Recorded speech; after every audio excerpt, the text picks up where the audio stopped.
Now, friends, I continued with ChatGPT by writing this. From this section, based on the suggestions you provided, can you write me a visual prompt? A prompt is a code necessary for creating the visual, friends. Writing the prompt is sufficient. So, you asked for suggestions above. You asked for a prompt for the suggestion. Look, can you write me visual example prompts in English related to what I said?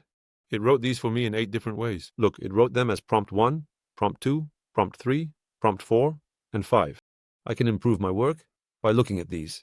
Or if you're going to create 5 different or 3 different works according to what your customer wants, you can get inspired from here. You press the copy button for these prompts over there. It says copied. Look, I use the Ideogram AI site, friends. It provides a certain portion to you for free.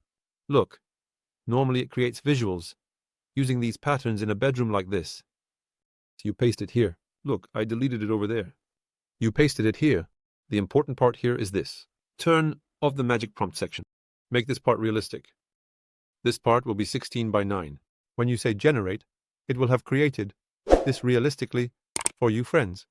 And there are a few different prompts. Look, as you can see, it creates the visual for you from these prompts. Look, it has given the bedroom and color tones here, along with the wood tone. It has provided harmonious color tones. We can use these. There are different examples below. Look, it used a slightly different part in the back.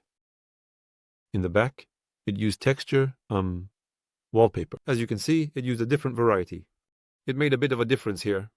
We can apply the examples here to the design of our own bedroom. But since our design is a bit different, we can use the color and texture suggestions here. Look, there are different suggestions, friends. As you can see here, it has done different processes. It's quite nice. When we use these, we will get realistic and quality results, friends. In our work, I want to change the carpet part in the bedroom. In that thing. The carpet, looks very low quality, friends. That's why I'm selecting it with my eyedropper tool. From here, it went from this part to that part. Sorry, I'm going to the texture part over there. This is the carpet I have selected. I say replace with material. I went to the public section. There should be stained carpets, just as it appears in the same work, friends. Let's see. It says carpet here. Look, let's say replace. A bit different. I wish I hadn't said replace. I need to click on it and wait. Like this. Carpet. Click once. Wait, friends. It should show this, but why hasn't it changed? Shh. Oh my God, very interesting. Normally it should change it. Let's say close. Let's say replace with material again from here. Carpet. From the public section. I selected this one. It only changes the color. Let's select this one.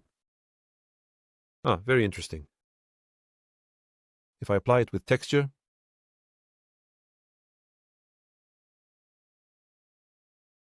let's take this one. For some reason, it doesn't change it as such. Let's do it like this, friends. Let's go to the texture section and change it from there, for example. Let's do it like this. Let's go like this. I'm going from the texture section to the carpet section.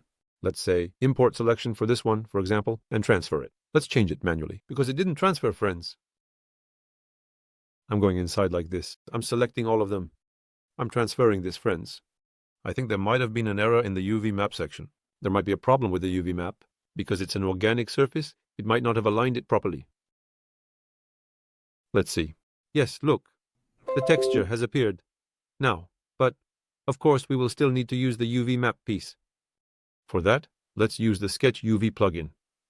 From the free view, from the toolbar. I clicked on this and came here. I said planar, friends. Since it's a flat surface, choosing planar would be logical. It will fix that part shortly. Yes? Look, the texture has come in quite nicely.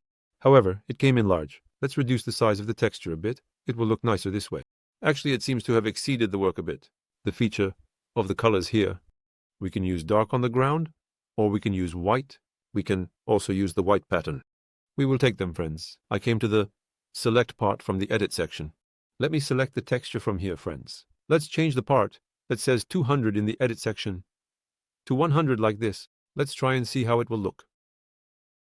This is how it turned out at 100. Let's make it 80 or 30. 30 also looked big. Let's try 20 or 10. Yes, it looks ideal for now, friends. Not bad. I left it at 10. This kind of operation could be a bit larger. The embossed texture on top looks high. That's because of this, friends. You go to the settings section. Look, the bump part is at 2. Let's reduce it to 1 like this. Let's enlarge this a bit more. It seemed a bit too big or small to my eye. Let's make it 20, friends. I close this. Let's take a look like this. In this way, friends, by playing around, we will find the final thing. It resembled the texture here a bit. I'm trying to improve the work by using a different texture here and a different texture there, friends. During the work, we can use many coatings, many textures. This is somewhat up to our preference. Look, when I move the light to the back, there are some slightly dark areas here. We will intervene in those dark areas. We will provide light support, friends. We will provide light support here. There will also be light coming from the back. It will definitely come. Because the current situation is that the bedroom area is receiving somewhat limited light. But the current situation is quite nice. I mean, the scene and ambiance here are nice. We can change the wood texture here. These textures can be changed, friends. We can change these to be a bit more soft and smooth using commands like round corner, and bevel, friends. In the current situation, this area is not bad. We have a soft smooth effect here. The lines are visible. We will check if they are visible in the render. Look here, these parts. We can do them like this. Let's go to the settings. I am selecting the entire model. Let's click on this. From the Soften Edges section, friends, let's move this a bit forward. Look, it will appear like this. Let's go to the render and see how it looks. Yes, the lines there have become straight. This is the process. But we have a bit of a dark area here, so it would be ideal for a bit more light to come from behind the camera here. But the amount of light here looks quite nice and clean, friends.